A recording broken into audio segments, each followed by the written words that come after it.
Yeah, we're recording. I'd like to welcome everyone to this week's Wednesday webinar. I'm Shannon Doe. I'm with University of Maryland Extension, and we're happy to host these the second and fourth Wednesday of each month.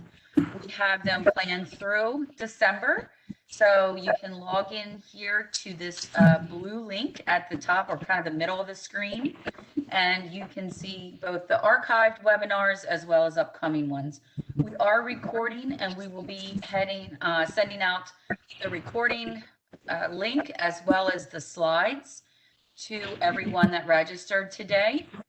I would also like to give a big shout out and thank you to the sponsors of the Mid-Atlantic Women in Ag program, as well as all the collaborators on this project. So if you have any questions, please feel free to pop those into the chat pod.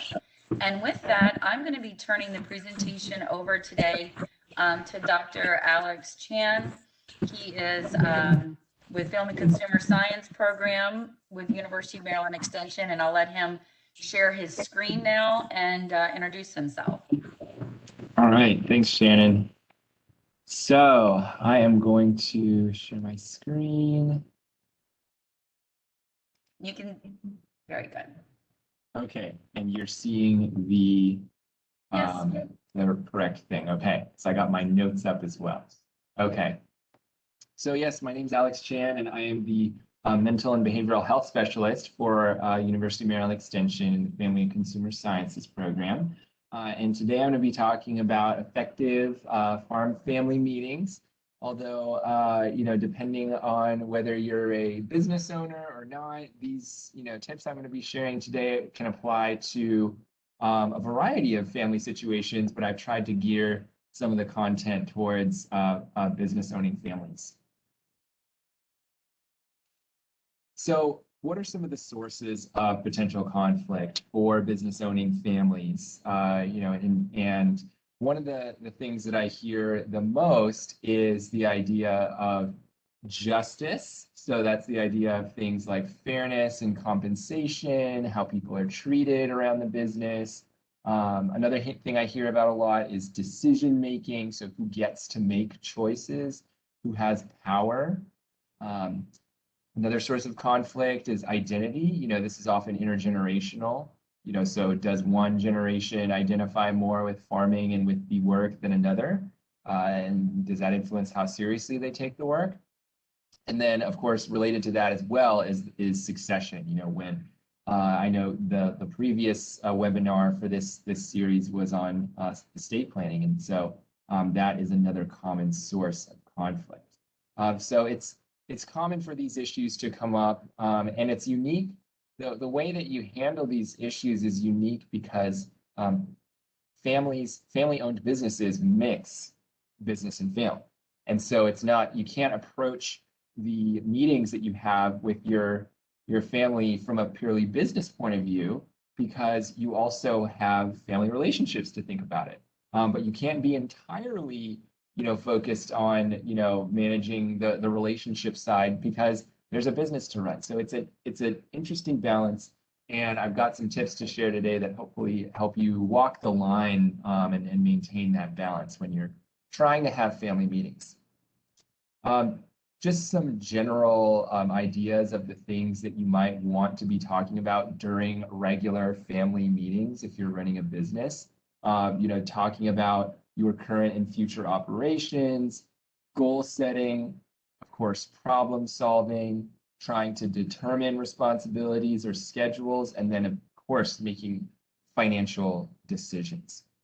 So the degree to which various members are involved in these family meetings may depend on the family, but it's likely that if a family is involved in running a business, there's going to be multiple people participating in these meetings. There's going to be a lot of different opinions that people bring to the table.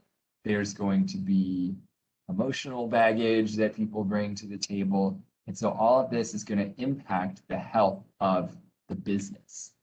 So I'm going to now get into the skills in order to maintain healthy family relationships in the context of a business, such as a farm. So, and I'm going to start with actually a few slides just about basic things that you need to bring to the table before we get into some more concrete skills here.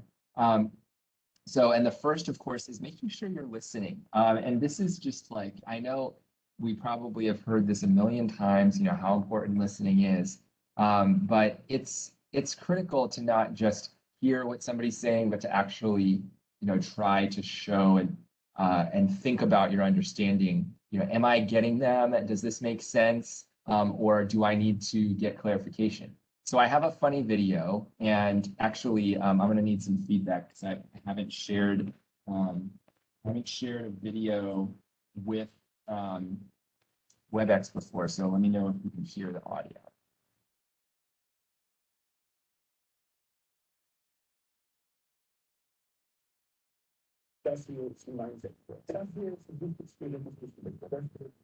Okay, you should be hearing German people speaking. Are you hearing that?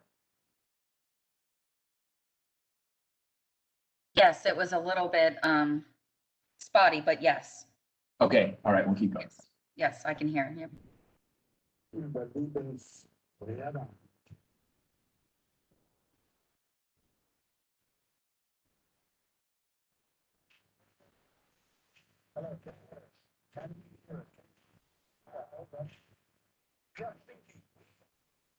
Hello? This is Sir John Rose Pride. What are you thinking about?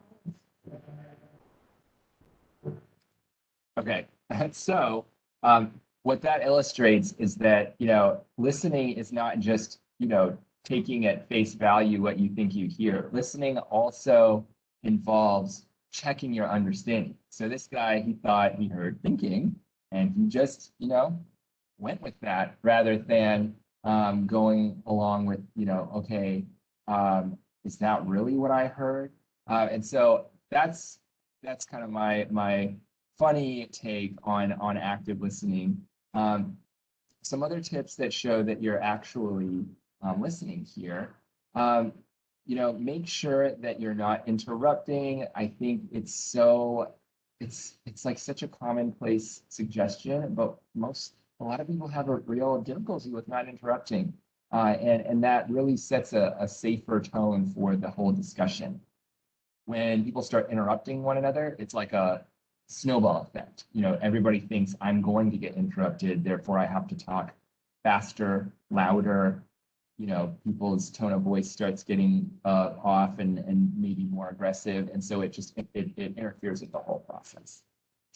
Another way to show folks that you're listening is to repeat back what you think you're hearing. This will avoid mishaps like what are you thinking about from the previous video. And then you want to think about internally, like, am I doing this? Watch yourself. Am I following these suggestions? Am I doing what I know contributes to a healthy conversation here? And do I also talk about my own expectations, really important during any family meeting, but especially business? Do I really talk about expectations in addition to trying to show that I'm listening?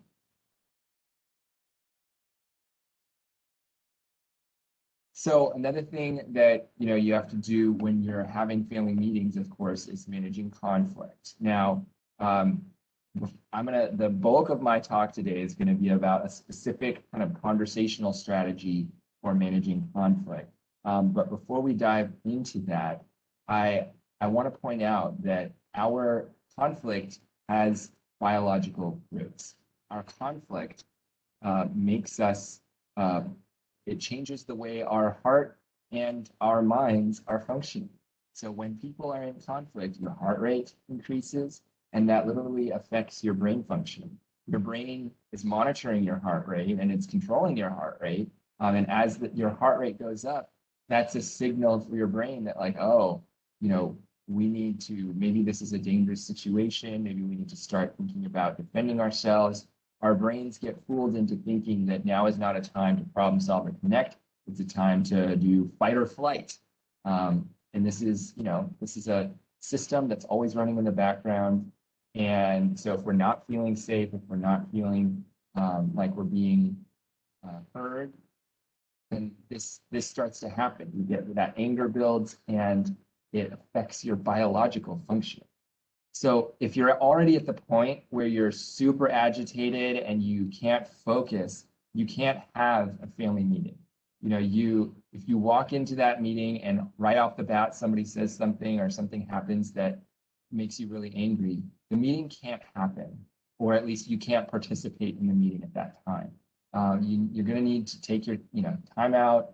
Don't dwell on the thing that made you angry. Try to figure out how to problem solve, but really you need to remove yourself to a place that feels safer so that you can then rejoin and perhaps try to re-engage in the meeting. Definitely, work on your breathing while you're taking a break, and rather than thinking about how you're going to get the other person back or how you're going to prove them wrong or whatever. So I bring these up front just to acknowledge it. I know there could be a whole other presentation on like active listening skills and how to do effective timeouts. But what I really want to focus on for the core of our talk today is how to manage all the different perspectives that people are going to bring to a business meeting, especially when family relationships are involved. Emotions are going to be high, and we have to do specific work to acknowledge that so that we can stay on track with our business. So this is the balance that I'm talking about in terms of balancing the emotional side with the business side. And this skill is called emotion coaching. This skill that I'm going to be talking about today allows you to keep people on the ground floor, so to speak, of emotion, so that people have access to the capabilities that make us human. Reason, logic, problem solving, all that stuff is on the ground floor of our emotions. When our emotions are really high, whether it's anger or whether we're just super excited, we can't think straight. So this skill that I'm going to be talking about is really important as you think about these meetings where important business matters are being discussed with people that have a history, have relationships. They're going to be interpreting each other in light of their relationships. This is going to help you keep the emotions in check. So in the moment, what emotion coaching does is it increases cooperation. It helps avoid escalation of a potential argument. It can actually serve to de-escalate if you're noticing that something got off track. And overall, it serves to help regulate, stabilize the emotional climate of a situation. And over time, actually, as you practice this skill, you help yourself and other people stay more even-keeled. In our default way of approaching tough conversations, most of us resort to defensive strategies or aggressive strategies, and it doesn't help us self-regulate. It just makes us try to strong arm our way through a situation. But over time, as you practice this skill, it helps everyone get better at keeping on an even keel. How do you do that? Well, in a family, we're assuming that, you're working with other loved ones. And when you are sending the right verbal and nonverbal signals, there is actually a release of a hormone in your brain called oxytocin, which aids in bonding. So this hormone is produced in situations where bonding, like relationship bonding, is happening. And so when you use this skill of emotion coaching, that actually helps that happen.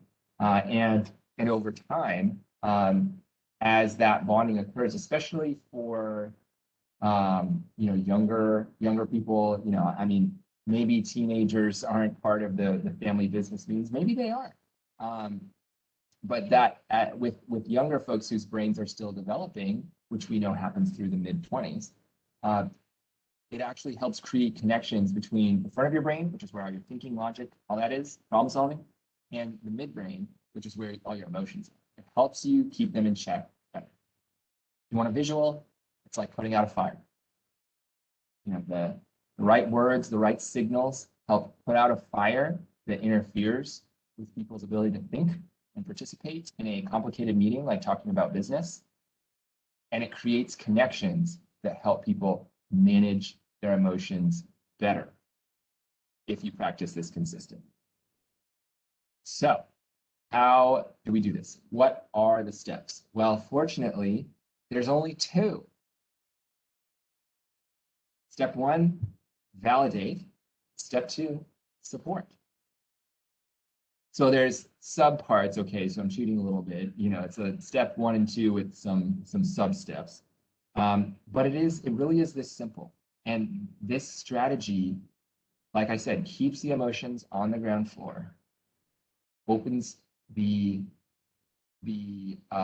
climate up to real problem solving, creativity, and connection. So we're going to start.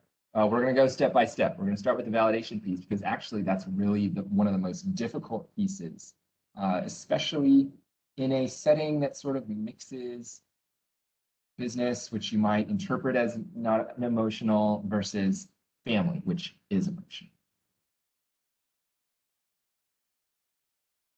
So validation. Validation first is not reassurance.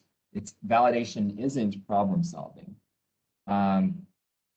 And you might think about when somebody shows you their emotions or shows that they're agitated or shows that they are upset about something, what's your typical go-to? Maybe you jump to problem solving. Maybe you jump to trying to reassure them that, everything, no, everything's gonna be okay, no. You try to kind of suppress the emotion a little bit. All of us have a certain go-to, and also feel free to chat. Let's see if I can. Yeah, I'm less familiar with this platform.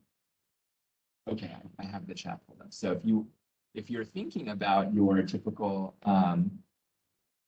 response to other people's emotions, maybe put it in the chat. Are you a problem solver? Are you a reassurer? You just want people to feel better? What is your typical strategy? I know for me, I'm definitely a problem solver.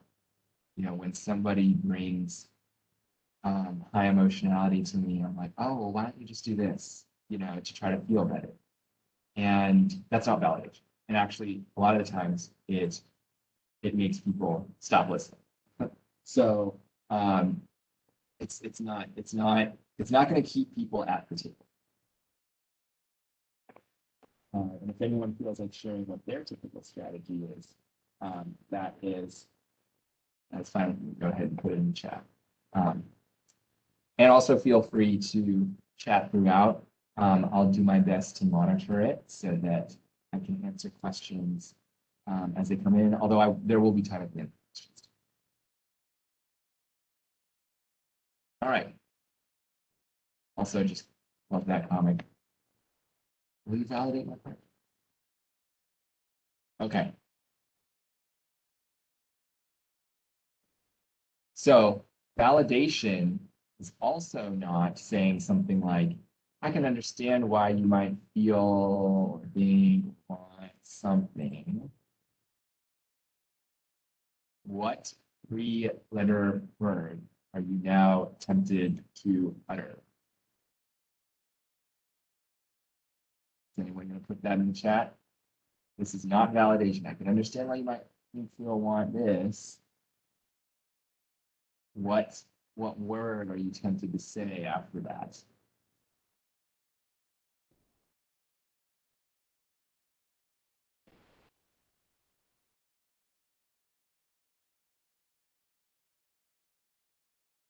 It's a 3-letter word. We hear it all the time. I could understand that.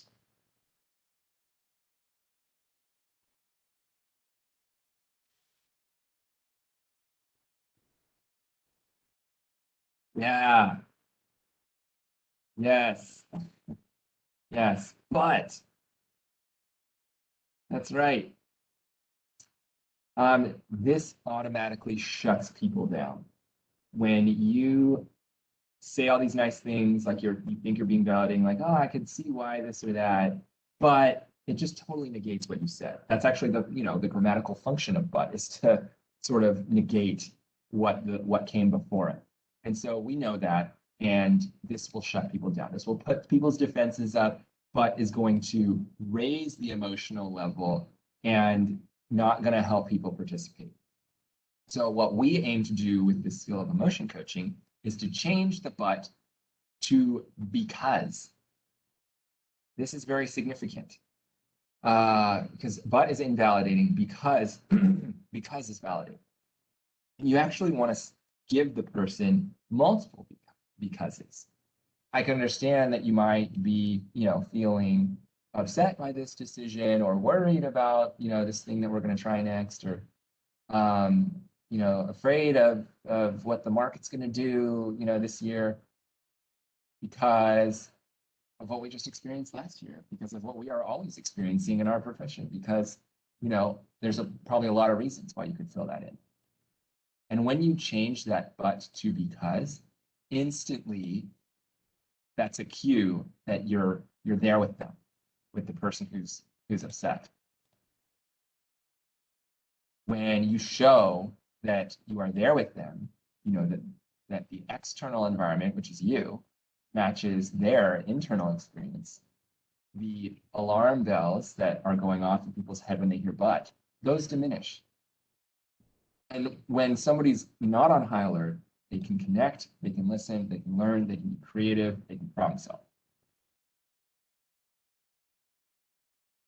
So critical to change that but into because.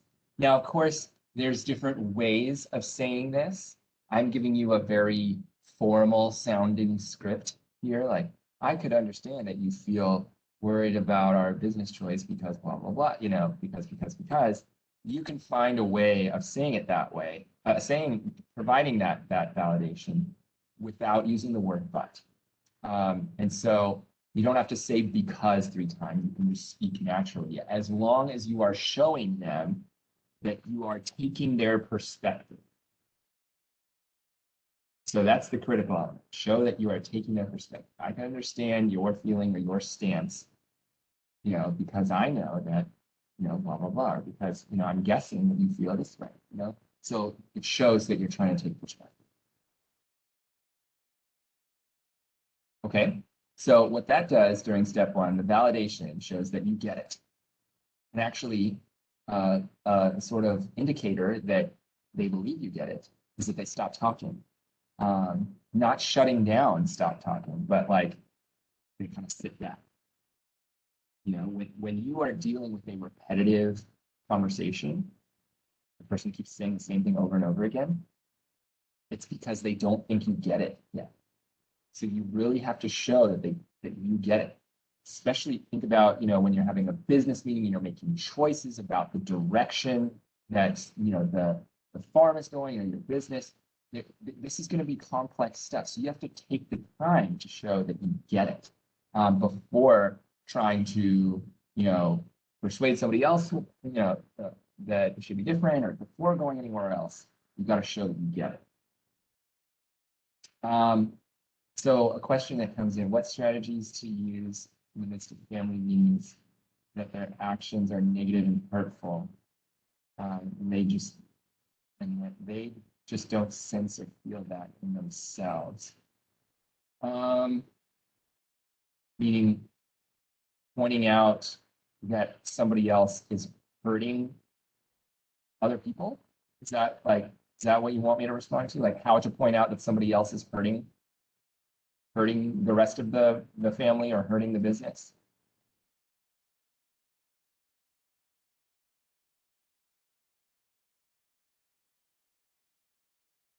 I'll let you clarify that a bit, just so I make sure I understand the question. But I will get to the question. That their actions are causing the fire. Okay. So right. So if somebody else is upsetting you, then that's where the boundary, the communication there's boundaries and there's communication. Yeah, mine is more responding to other people right now, but if you're the one that's getting upset, saying, giving people that feedback, like, the way you're saying this is, really challenging me right now because, you kind of sort of give them the reverse of it. Like, when you just said that right now, it made me think that, you don't care. It made me think that you don't respect me, and I hope I'm wrong, something like that. Give them a chance to correct it. But you have to tell them what the effect of their actions is. And if they're not in a place to listen, then maybe they need some of this emotion coaching before they can even listen to your being upset. So this strategy, remember, this strategy can both be a preventative, like it prevents escalation, but it can also be a de-escalation tool. So if you're trying to draw your own boundary and they're getting angrier, you might have to pause so that you can do some emotion coaching and let them know you've heard them, and then say, actually, you're also hurting me too. Because most of the time, if they're being super aggressive or they're causing a fire in other people, they're dealing with some kind of pain too.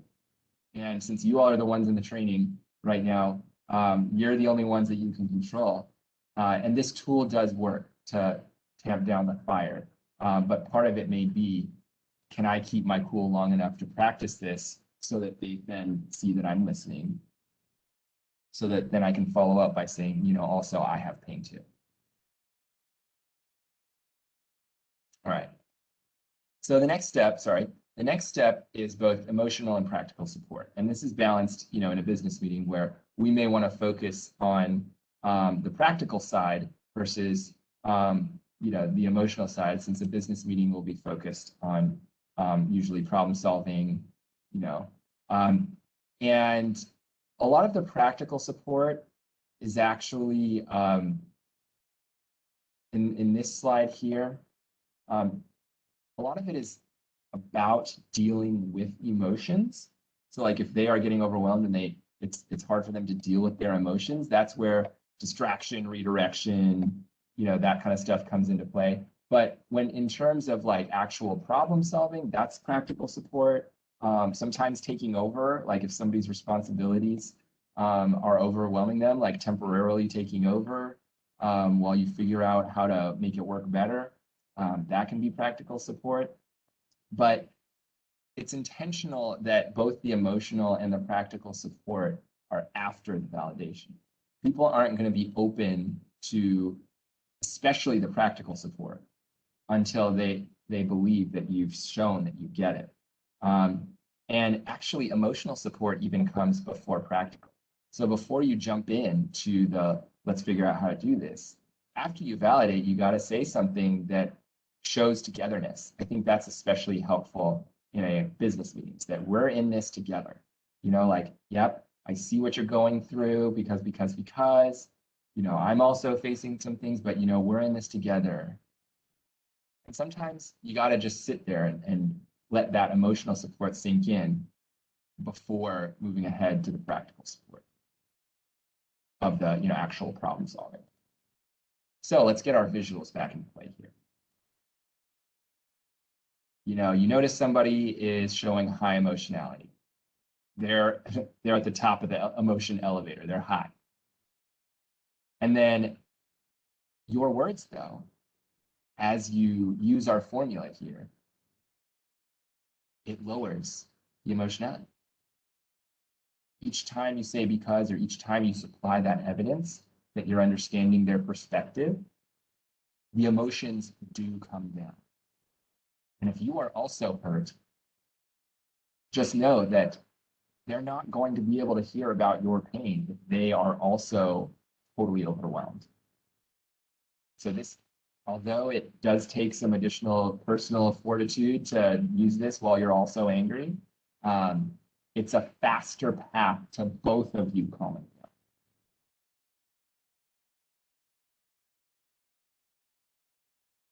right? And so once you're on the ground floor, remember that analogy, now we're open for support. So just for a moment, think about, take yourself back to kind of like being a, kid, and let's say like you don't want to, you don't want to do something. Let's say go to the doctor. Imagine your parent or somebody's walking up to you and they're saying, they're using the typical approach, the buts or the invalidation. Put yourself in that frame of mind as that person says, well, I know you don't want to go to the doctor, but you're just gonna have to be a big girl, and go, come on, everyone else is doing, you're just gonna have to do this, I want you to be healthy. It makes you close up more. Whereas if you imagine that same person coming up to say, I know, I can understand why you don't want to go to the doctor. It smells weird. There's people, there's a lot of strangers there. There's sick people there. I know it's scary, but I'll be with you, and if you want us to, bring your bear with you or bring something with you to help you, so that you feel safer, we can do that. It's a totally different stance. And it works with adults too. Think of it, I know I keep bringing all these like visuals in, but I find it to be helpful. Another way you can think of it is like, when somebody in your family, especially during business meetings, is like totally mindset not open to negotiation. This is like them being in a castle, they're guarded. There's a moat around their mind, and their beliefs. And the only way that you have the potential of influencing them is by using these strategies. When you show that you understand their feelings and the reasons behind their stance about something, which in business often has to do a lot with risk, right? And how much risk people are willing to tolerate. When you can show that you get that for them, given your intimate knowledge of them as a family member, it lowers the defenses so that you can actually step in behind the gate and do some influencing or negotiation, problem solving.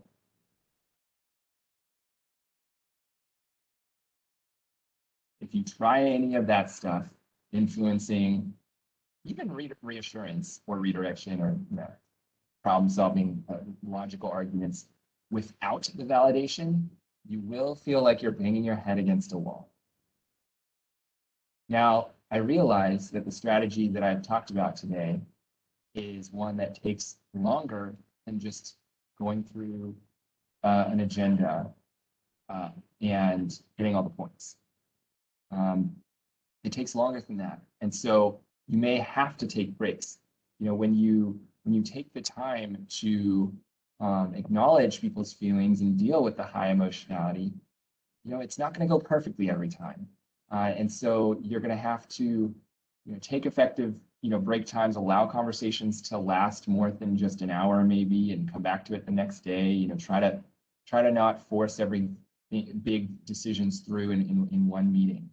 And if there is conflict that happens despite your attempts to use some of these strategies, there are certain phrases that can help bring you back. And again, this is the common ground perspective taking. If you said something you didn't mean to, apologizing. Some of these phrases may help kind of deactivate the alarms so that you can try again. When you open up with some of these things after you've had some time apart, it may open up the door again to using your strategies and having the real conversation again.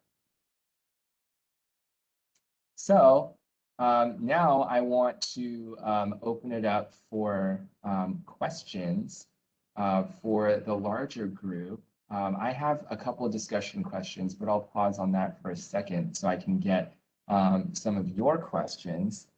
What activities are opening meeting ideas to build some of these? Okay, yeah. So a lot of times, one way to establish like a positive climate up front is to make sure that you acknowledge people's contributions to the business. You know, give time for mutual praise and acknowledgement. Imagine if you open a meeting, you know, with something, oh, and just connection time. So like a really common way to do that would be highlight, low light, and praise. You know, so you come together and everybody shares what's their current highlight of their life right now, you know, and whether it's business or not. What's the current, you know, low light or challenge that they're facing right now, and then a praise for somebody in the group. And make sure that everybody does that, especially the people that are in more power situations, so that they establish that climate of openness and acknowledgement. You know, a lot of the sources of conflict that I labeled up front come from lack of acknowledgement.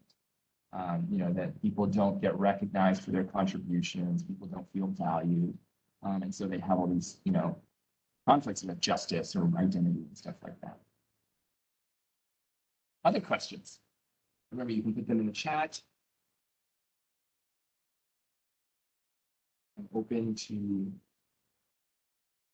anything, any questions related to our topic today.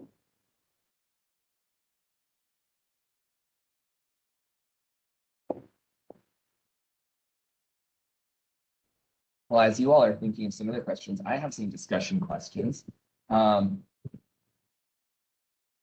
Now, how confident are you in potentially utilizing that skill? You know, what barriers might there be? And of course, any little feedback. Okay, I see another question. Thoughts on personal cues to facilitate or transition to, because when you are in the moment,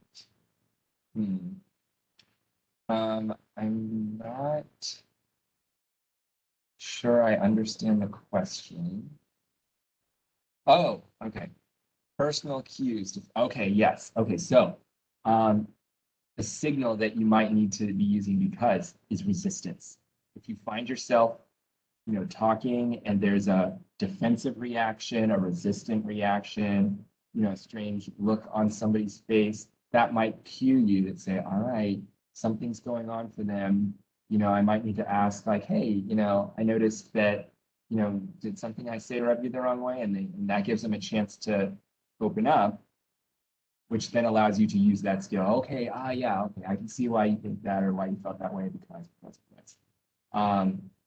So any resistance, but there's also like facial cues, right? Like you might notice that somebody becomes unexpressive all of a sudden.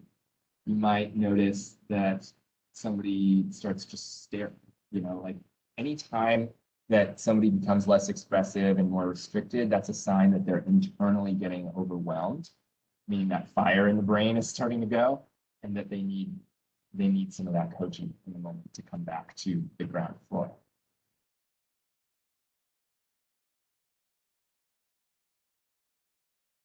Other questions?